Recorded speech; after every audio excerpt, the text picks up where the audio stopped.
Hello viewers, welcome my channel. আশা করি আপনারা সবাই ভালো আছেন এবং আমিও ভালো আছি। আমার নাম পরাণ।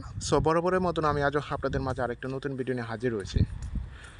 তবে আজ আমি আপনাদের মাঝে যে বিষয়টা শেয়ার করবো আসলে খুবই একটা গুরুত্বপূর্ণ ভিডিও। তবে আজ আমি আপনাদের মাঝে যে বিষয়টা শেয়ার করবো আর সেটা হচ্ছে রোমানিয়া প্রবাসী হিসাবে একজন কোন দেশে বৈধভাবে যেতে পারবেন।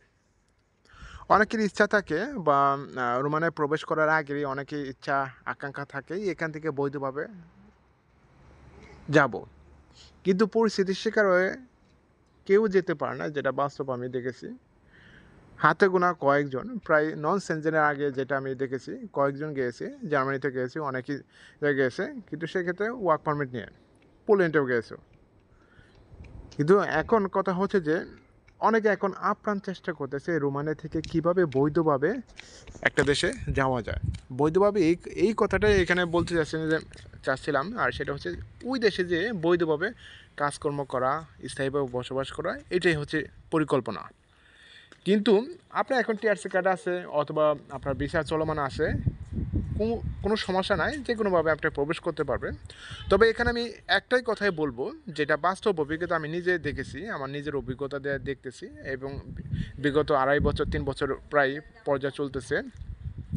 তো আপনি কোনো দেশে এখান থেকে সহজভাবেই একটা বৈধ ওয়ার্ক পারমিট নিয়ে প্রবেশ করতে পারবেন না। যতই ঘাটাঘাটি করবেন কোনো লাভ হবে না। আমি শেষ পর্যন্ত বিভিন্ন কনসালটেন্ট আছে এই রোমানিয়াতে, দেখবেন যে বিভিন্ন রকম অফিস আছে যারা রোমানিয়ান লোকেরা অন্যান্য দেশে যা কাজ করে ক্ষণিকের সময়ের জন্য।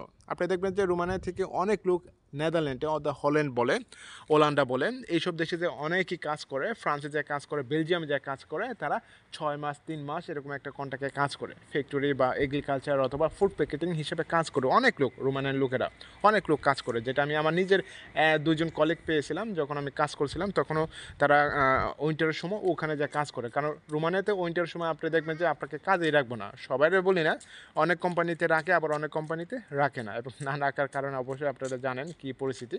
এবং রোমানিয়া যখন প্রবেশ করবেন 2-3 মাসের মধ্যে অনেক কিছুই আইডিয়া নিতে পারবেন। তো এখান থেকে যে যতই কষ্ট করে তার নিজের ইচ্ছাটাকে পূরণ করার জন্য চায় না কেন, কিন্তু কোনো লাভ হয় না। আপনি হাজারবার চেষ্টা করলে এখান থেকে আপনি ওই ইটালিতে একটা বৈধ ওয়ার্ক পারমিট নিয়ে ওখানে যে স্থায়ীভাবে বসবাস করতে পারবেন, কিন্তু সেই সুযোগ নাই। খালি ইটালির কথা বলবো কেন, আপনার ফ্রান্সের কথা কন, স্পেনের কথা কন, পর্তুগালের কথা কন, অথবা জার্মানির কথা বলেন, সবাই আশা দিবে একটা ওয়ার্ক পারমিট নিয়ে এখানে বৈধভাবে হওয়া যায়, এই কথাটা সবাই বলতে পারবে। কিন্তু যখন এটা আপনি বাস্তবে ফেস করবেন তখনই দেখবেন যে এর সাথে অনেকটা মিল নাই। এবং এই কারণে আমি বলতেছি যে এখান থেকে কোনোভাবেই আপনার সেন্ট্রাল ইউরোপে একটি ওয়ার্ক পারমিট পাবেন না। যদিও অনেক ঘাটাঘাটি করে বিভিন্ন কনসালটেশনে যাবেন, কিন্তু বিভিন্ন কনসালটেশনে যাওয়ার পরে আপনাকে একটা আশা দিবে, বা বিভিন্ন কনসালটেশন কীভাবে যাবেন, অনলাইন থেকে ঘাটাঘাটি করে বা ঘাটাঘাটি থেকেই তো যাবেন, অথবা বাঙালি কোনো লিঙ্ক ধরেই তো যাবেন, যাই হোক। তো সেখানে যেও তারা একটা পরিশেষে বা যে কথাটা বলবে সেটা হচ্ছে যে আপনাকে যদি 5 বছর লং টার্ম রেসিডেন্ট কার্ড থাকে, সেক্ষেত্রে আপনাকে একটা প্রক্রিয়ার মাধ্যমে আপনাকে যেতে যেতে দেওয়া যায়। কিন্তু এটা হচ্ছে আমি আমার বাস্তব যেটা ফেস করছি, আমি আমার 3 বছর 2.5 বছর, হ্যাঁ 2.5 বছরের মাঝখানে আমি গিয়েছিলাম, কয়েকবার জায়গায় গেছে, কয়েকটা কনসালটেশনে গিয়েছে, কিন্তু কোনো লাভ হয় নাই। আর জার্মানি কোন ও নেদারল্যান্ড, এই দুইটা হচ্ছে যে সবসময় জব ভ্যাকেন্সি সবচেয়ে বেশি থাকে। আপনি দেখবেন যে জার্মানিতে ওয়ার হাউসের কাজের অভাব নাইকা, প্লাস হচ্ছে যে নেদারল্যান্ডের কথা যদি কন, এখানে এগ্রিকালচারের কাজের অভাব নাইকা। এখানে এই দুইটা কান্ট্রিতে তারা সিজনাল হিসাবে অনেক লোক নেয় উইন্টারের সময়, এটা অবশ্যই জানেন কি জানি না। তো এখানে হাজারবার যদি চেষ্টা করেন রোমানিয়া থেকে বৈধভাবে ওখানে ইটালি কন বা ফ্রান্সের কথা কন, স্পেশালিভাবে অনেকে ইটালি আসতে চাচ্ছে, কারণ ইটালিতে অনেক লোক আছে, অনেক বাঙালি কমিউনিটি আছে, যেই কারণে রোমানিয়া থেকে ইটালিতে যেতে চায়, কিন্তু বৈধভাবে এখানে কোনোভাবে আসতে পারবেন না। ইভেন আপনার যদি কোনো রিলেটিভ থাকে তাদের থেকেও জানতে পারেন যে বৈধভাবে এখান থেকে কোনো একটা কন্ট্রাক্ট পেপার চাপার অথবা একটা ওয়ার্ক পারমিট বের করা যায় কিনা।